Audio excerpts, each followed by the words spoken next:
My name is Stuart Palmer.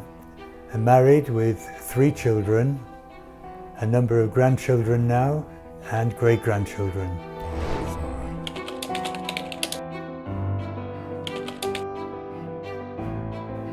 In 1981, we made the decision to relocate to Israel. I was very lucky that I knew that I was coming to a job. I had been offered employment in advance, so I didn't have the worry of having to look for work once we had got here.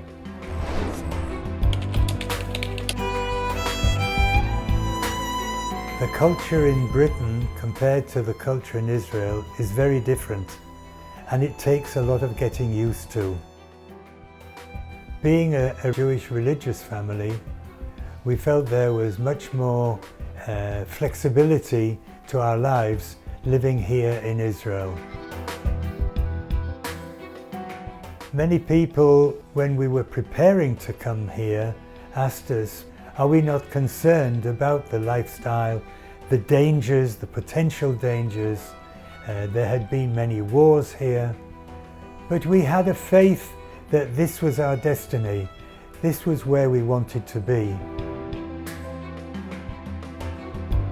Even today, we look back and we feel this was absolutely the right decision for us, in spite of the many trials and tribulations that we've been through during the course of the 42 years here.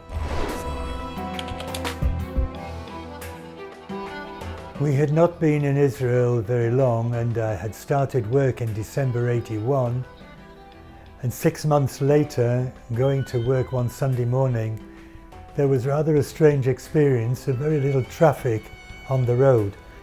And I couldn't understand this.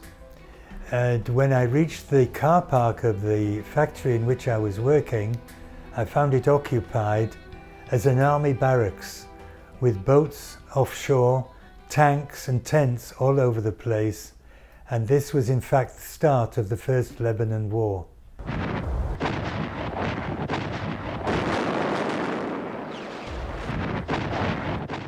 We lived probably about 45 minutes away from the factory, so the journey home was sometimes quite traumatic.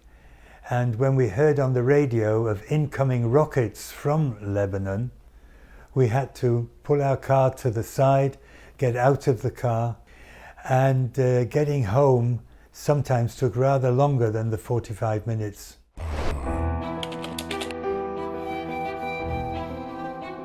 The First Lebanon War started because of constant attacks from over the border from Lebanon, with Palestinian factions who were sending terrorists over to try and ambush Israelis on the road or destroy property. And this was an ongoing provocation over a considerable period of time, until ultimately the government decided the only way to bring peace to the Galilee area, which was affected intensely by these attacks, they went to war. But it wasn't considered a war, it was considered a military operation.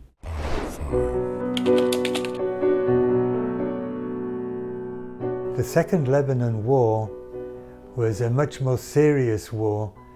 We had to establish a serious safe room. On this occasion, people were asked to prepare the shelters that had been installed in so many apartment buildings. But unfortunately, there were many communities that did not have these facilities and relied on either public shelters that had been built in their communities or literally hiding underneath a table in their apartment.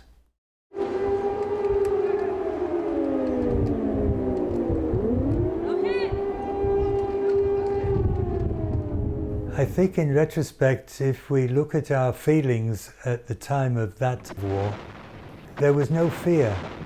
However, many people did suffer from trauma, especially if missiles had landed nearby, and particularly those unfortunate families where missiles caused damage to their apartments.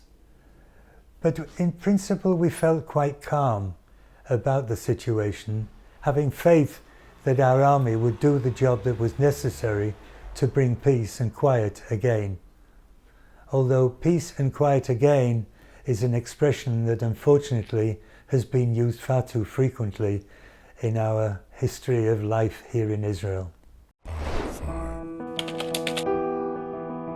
For the Arab Muslim population here in Israel, there is a dilemma, because we know from interviews with people, they prefer to live in Israel with the terms and conditions that there are here, in terms of healthcare, in terms of education, in terms of many aspects of life which give them a freedom that they would not have if they were living in an Arab country. There have been many initiatives to establish what I would call coexistence projects. But these are by people who have the best of intentions and are to be supported.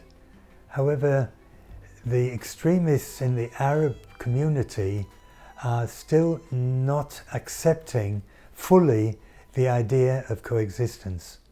On the other hand, we look at our hospitals and we see working together nurses, doctors, the patients, everyone is treated the same.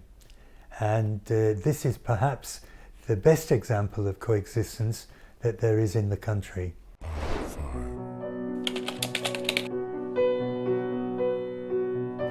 There are just so many misconceptions about life in Israel, its geography, its history, and unfortunately people don't delve in to get the facts. They rely on what they read in the media.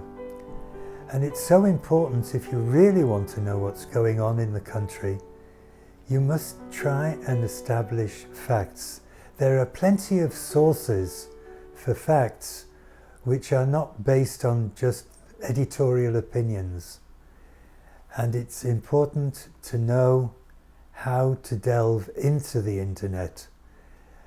The internet today is a dangerous media, and unfortunately it is being used by our enemies to get a message across which is totally untrue. And I say that very specifically, untrue. The perception which is created, unfortunately, by the media does not give a good picture of what life is really like in Israel.